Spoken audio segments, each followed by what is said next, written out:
সারা পৃথিবীর মানুষগুলোর আমজনতার ক্ষোভ কোন লেভেলে গেছে একটা দৃশ্য গতকালকে আপনারা তিউনিসিয়াতে দেখেছেন। আমেরিকার যে অ্যাম্বাসি আছে সেটাকে ঘেরাও করা হয়েছে। রাষ্ট্রদূতকে সেই দেশ থেকে বহিষ্কার করার জন্য আলটিমেটামে লাখ লাখ মানুষ মার্কিন দূতাবাস ঘেরাও করেছে। এই যখন পরিস্থিতি, আমাদের আরেকটা রাষ্ট্র, ন্যাটোর অন্যতম মিত্রশক্তি তুরস্ক, তুরস্কের আমজনতা হচ্ছে শ্রমিকরা দেখিয়েছে আসলে যে কিভাবে প্রটেস্ট করতে হয়, কিভাবে ইসলির বিরুদ্ধে পৃথিবীর যে কোনো দেশ চাইলে ব্যবস্থা নিতে পারে, সেটার একটা ভিন্ন রকম নজির তৈরি করেছে আপনার তুরস্কের কিছু শ্রমিক। আমি আশ্চর্য হয়েছি যে এটা একটা রুলস ভাঙ্গা হয়েছে, যদিও এটা একটা রুলস ভাঙ্গা হয়েছে, বাট রুলস তো তোমরাই মানো না, আমরা কি করব। দর্শক, গত পরশুদিন ইসলির বিমান পরিবহন সংস্থা ইএলএএল মানে এল আল ওকে, তারা এক প্রতিবেদনে জানিয়েছে যে সংস্থাটির একটি যাত্রীবাহী বিমান পোল্যান্ডের রাজধানী ওয়ার্শ থেকে ইসলির রাজধানীতে ফিরে আসার সময় যান্ত্রিক ত্রুটির কারণে তুরস্কের একটি বিমানবন্দরে জরুরি অবতরণ করতে বাধ্য হয়। এটা কিন্তু দিতে হবে, এটা এমন না যে তুরস্ক চাইলে দিবে না বা দেওয়ার সুযোগ না, বিষয় তা না। যেহেতু সারা পৃথিবীতেই তাদের প্রত্যেকটা দেশের এই বিমান ব্যবসা আছে, তো অন ইমার্জেন্সি যে কোনো দেশের বিমান যে কোনো দেশে কিন্তু জরুরি অবতরণ করতে পারে, কারণ সেখানে সাধারণ মানুষের জীবন কানেক্টেড। এই অনুমতিটা তুরস্কের সরকার দিতে বাধ্য। আচ্ছা, তুরস্কের সরকার দিছে। এখন এটার যে ত্রুটি ছিল সেই ত্রুটি সারানোর পর এখন এই বিমানটাকে উড্ডয়ন করার জন্য তাদের যে রিজার্ভ ফুয়েল দরকার ছিল, মানে জ্বালানি তেল, সেইটা সংগ্রহ করতে চাইলে জানানো হয় যে এই বিমানটাকে তেল দেওয়া হবে না। পার্স টুডের তথ্য অনুসারে ইসলি বিমানটি তুরস্কের আন্তলিয়া বিমানবন্দরে জরুরি অবতরণ করে। এক পর্যায়ে জ্বালানি তেল নেয়ার আবেদন জানায়, কিন্তু বিমানবন্দরের শ্রমিকরা ইসলির বিমানটিতে তেল সরবরাহ করতে অস্বীকৃতি জানান। মানে শ্রমিকটার কথা হচ্ছে উপরের তারা দিছে যে হ্যাঁ ঠিক আছে তেল ঢুকাই দো বসেরা, শ্রমিকটাকে আমরা পারতাম না, আপনারা এসে ঢুকান, তেল দেন, আপনি রাষ্ট্রীয় আইনে বা আন্তর্জাতিক আইন টেন এগুলো মাইনা দেশ ব্যবসা করতেছে, ফাইন, কিন্তু আমরা তেল এটার মধ্যে প্রসেসিং, স্বাভাবিক তেল আছে কিন্তু এটা তো প্রসেসিং আছে, এটা তার গাড়ির ইয়া না যে ধরেন আইনা ঢাইলা দিলাম কন্টেনারের মধ্যে।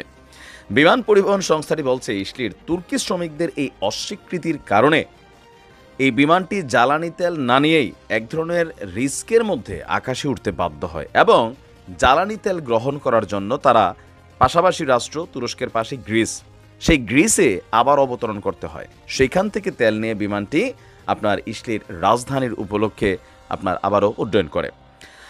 এখন কি বলা হয় যে তুরস্কের সেই শ্রমিকদের বক্তব্য গণমাধ্যমে এসেছে, তাদের বক্তব্য হচ্ছে আমাদের উপত্যকায় ইসলি বাহিনীর যেই শুদ্ধি অভিযান চালাচ্ছে বা যে অভিযান চালাচ্ছে সেই অভিযানের বিরুদ্ধে পৃথিবীর প্রত্যেকটা মানুষের সচেতন হওয়া দরকার, প্রতিবাদ করা দরকার।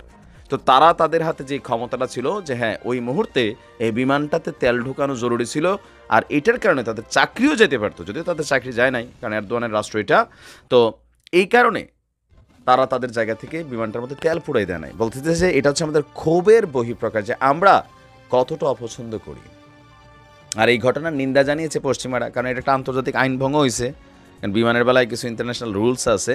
তো এখন এই রুলসে কি হবে, এই শ্রমিকদের চাকরি যেতে পারে ফর এক্সাম্পল, বাট তাদের বক্তব্য যদি চাকরিও যায় কোনো সমস্যা নাই, তারপরে আমরা যা করছি এটার জন্য অনুতপ্ততা নাই। এখন তুরস্কের যে বিমান মন্ত্রণালয় তারা এক ধরনের বক্তব্য দেওয়া লাগছে, সেটা হচ্ছে আলাদা, বাট আমজনতা দেখাই দিছে যে হাউ টু প্রোটেস্ট।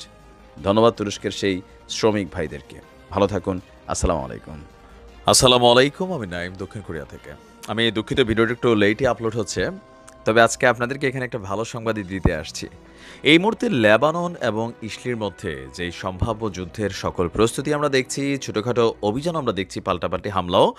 তো এর মাঝখানে এই মুহূর্তে নেহুর সরকারের জন্য সবচেয়ে বড় একটা চাপ হচ্ছে তার সেনাবাহিনীকে কন্ট্রোল করা, কারণ এই যুদ্ধটা একটা অনৈতিক যুদ্ধ, আর সেই অনৈতিক যুদ্ধে ধর্মেরা আমাদের যেই ধর্মেরই হোক এদের মধ্যে একটা প্রতিবাদী মেন্টালিটি জায়গা উঠছে।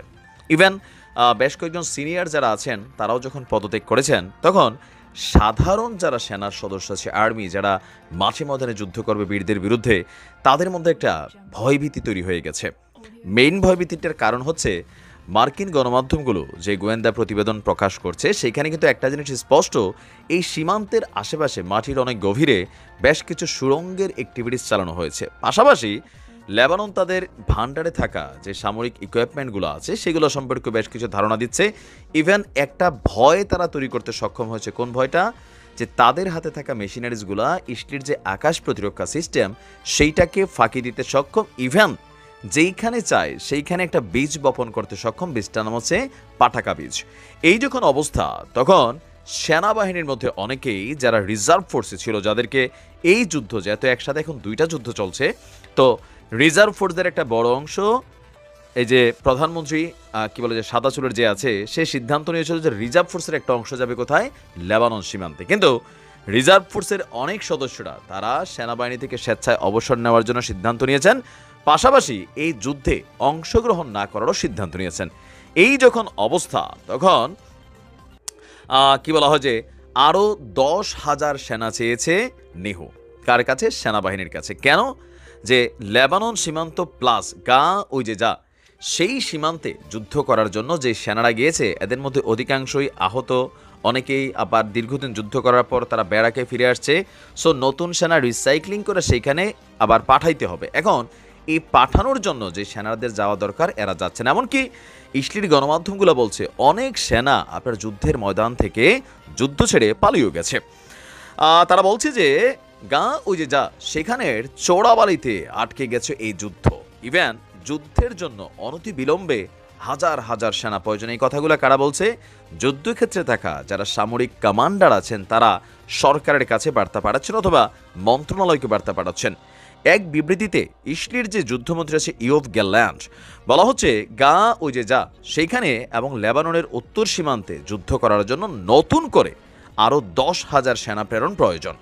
সামরিক বাহিনী আলট্রা অর্থোডক্স সম্প্রদায় থেকে 4,800 সেনা রিক্রুট করতে সক্ষম হলেও বাকি 5,200 এই সেনাটা নিয়ে আসলে ঝামেলা পাকাইছে। আপনার ইভেন এই যুদ্ধটাকে কি বলা হয় যে মানে সেনা সদস্যের চাহিদাটা ফিল আপ করার জন্য নতুন একটা যুগান্তকারী ঐতিহাসিক রায়ও আপনার ইসলির আদালত দিয়েছে। দশকের পর দশক ধরে ইসলিতে বসবাসরত আলট্রা অর্থোডক্স ইহুদি যারা ছিল, এই যুদ্ধ কখনো এই সম্প্রদায় কখনো যুদ্ধটুদ্ধতে যাইতো না। কিন্তু গত সপ্তাহে এই সেনা সংকটকে মাথায় রেখে ইসলির সুপ্রিম কোর্ট আদেশ দিয়েছে যে এই সম্প্রদায়কেও এখন এই মুহূর্তে যুদ্ধে যেতে হবে। আর এটা নিয়ে তাদের যে প্রধান ধর্মগুরু বা রাবাই, তিনি বলছেন আলট্রা অর্থোডক্স ইহুদি সম্প্রদায়কে যুদ্ধে যোগ দেওয়ার যদি চাপ প্রয়োগ করা হয়, আইন পাশ করা হয়, তাহলে তারা ইসলি ছেড়ে চলেই যাবে। তার মানে এই সম্প্রদায়টাকে সরকার চাচ্ছে কিন্তু তারা চাচ্ছে না। সুতরাং এই বাহিনীটা যুদ্ধের ময়দানে যাইয়া কি যুদ্ধ করবো বুঝতে পারতেছেন। এইটা যদি যায়ও, সরকার বায়দা দিছে তোমাদের থেকে 4,800 সাপ্লাই করো, তো 5,200 ঘাটতি কিভাবে মেটাবে রিজার্ভ ফোর্স থেকে? যে যুদ্ধটা ইচ্ছার বিরুদ্ধে যুদ্ধের ময়দানে যায়, এই সৈনিকেরা বীরদের বিরুদ্ধে কি লড়াই করবে? দেখি কি হয় নাকি। আসসালামু আলাইকুম, কি অবস্থা সবার? সকাল সকাল ভালো একটা খবর নিয়ে আসছি। যারা যারা আমার মতন খুশি হয়েছেন যে ইয়েস আমরাও চাই পুতিন কাকু অন্তত মাঠে নামুক ইসলির বিপরীতে, তাহলে খেলাটা আরও সেই লেভেলে জমবে। আর আমাদের এই স্বপ্নকে এবার যেন বাস্তবে পরিপূর্ণতা দিতে যাচ্ছে উপরে মাওলা পাক, কারণ এই খেলাটা তিনার খেলা।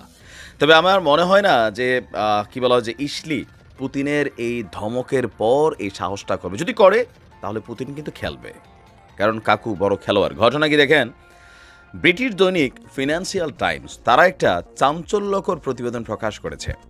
এমনিতেও 2022 সালে যখন ইউক্রেন এবং রাশিয়ার যুদ্ধটা শুরু হলো, তো যুদ্ধের প্রথম দিকে একটা কোরাম তৈরি হলো। সেই কোরামের মধ্যে নিজেদের অবস্থানকে শক্তভাবে জানান দিল ইসলি। তাদের সংসদে তাদের মন্ত্রীরা রাশিয়ার বিরুদ্ধে ব্যবস্থা নিয়ে আমেরিকার পক্ষে বা ইউক্রেনের পক্ষে তাদের অবস্থানকে নিশ্চিত করলো। আর এর জেরে যখন রাশিয়া পশ্চিমাদের বিরুদ্ধে তার তেল গ্যাস অস্ত্রটা প্রয়োগ করলো, সেইটার ব্যাকআপ হিসাবে সামনে কিন্তু চলে আসলো ইসলি। আর এইটার জেরে তৎকালীন প্রেক্ষাপটে রাশিয়াতে অবস্থান করা ইসলিদের বিভিন্ন ধর্মীয় প্রতিষ্ঠান, বিভিন্ন সংস্থা, এনজিওগুলোকে পুতিন কিন্তু বন্ধ করে দিয়েছিল। এরপরেও ইসলি কিন্তু তলে তলে ভাই জেলির সাথে ভালোবাসা। এবার আসেন সেই ভালোবাসারে কবর দেওয়ার চিন্তা করছে পুতিন। ব্রিটিশ দৈনিক ফিনান্সিয়াল টাইমস তাদের প্রতিবেদনে বলছে ইসলি থেকে প্যাট্রিয়ট ক্ষেপণাস্ত্র ব্যবস্থা সরবরাহ করার বিষয়ে ইসলি, আমেরিকা এবং ইউক্রেনের কর্মকর্তারা আলাপ আলোচনা করছেন। পত্রিকাটির তথ্য অনুযায়ী ইসলি থেকে 8টি ক্ষেপণাস্ত্র প্রতিরক্ষা ব্যবস্থা নিতে চাচ্ছে ইউক্রেন। মানে পুতিন কাকু যে পাঠাকাগুলা পাঠায়, ইস্কান্দর পাঠায়, কিনজল পাঠায়, বা যে কোনো ধরনের ক্ষেপণাস্ত্র হোক, এই শক্তিশালী ক্ষেপণাস্ত্রগুলোকে প্রটেস্ট করার জন্য আকাশ প্রতিরক্ষা সিস্টেম দরকার। আর সেই আকাশ প্রতিরক্ষা সিস্টেমটা কে দিতে যাচ্ছে? ইসলি দিতে যাচ্ছে।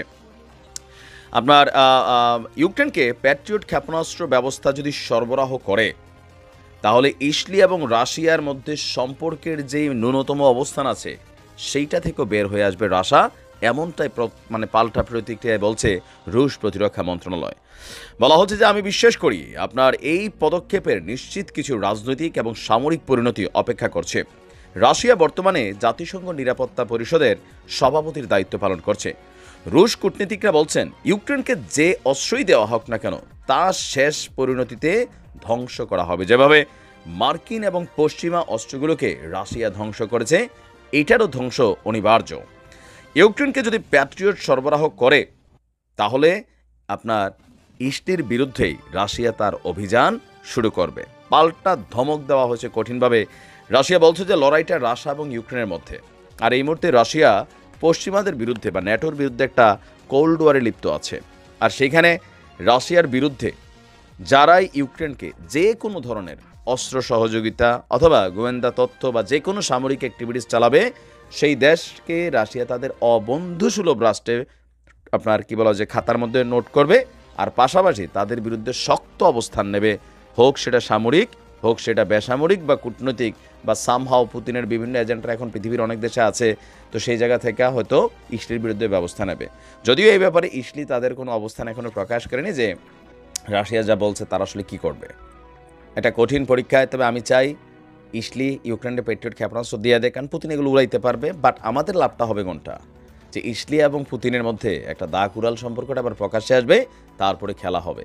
পুতিন কাকু নিজেই অ্যাকশন নামুক অথবা আমাদের বীরদেরকে সহযোগিতা করবে, এমনিও করে, বাট বিষয়টা তখন অফিসিয়ালি শুরু হয়ে যাবে আর কি। অপেক্ষা রইলাম। ভালো থাকবে।